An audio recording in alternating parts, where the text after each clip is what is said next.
Сәлем достар, каналыма қош келдіңіздер. Наурыз мерекесі құтты болсын, ақмол болсын. Бүгін сіздермен наурыз көжені рецептісімен бөлісемін. Каналыма міндетті түрде тіркеліңіздер. Видео ұнаса лайк басыңыздар. Наурыз көженің рецептісі сан алуан.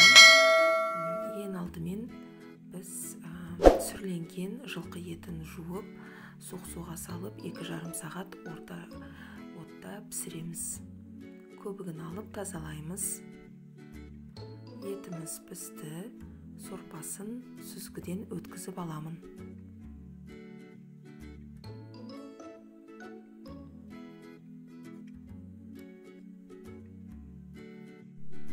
Арпамызды салып 30 минут қайнатамыз. Арпамыз піскеннен кейін тарыны 10 минут пісіреміз. Сорпамызды суытып аламыз, етімізді сақтап турап саламыз. Айранды құямыз. Айранды тек суыған кезде құйыңыздар.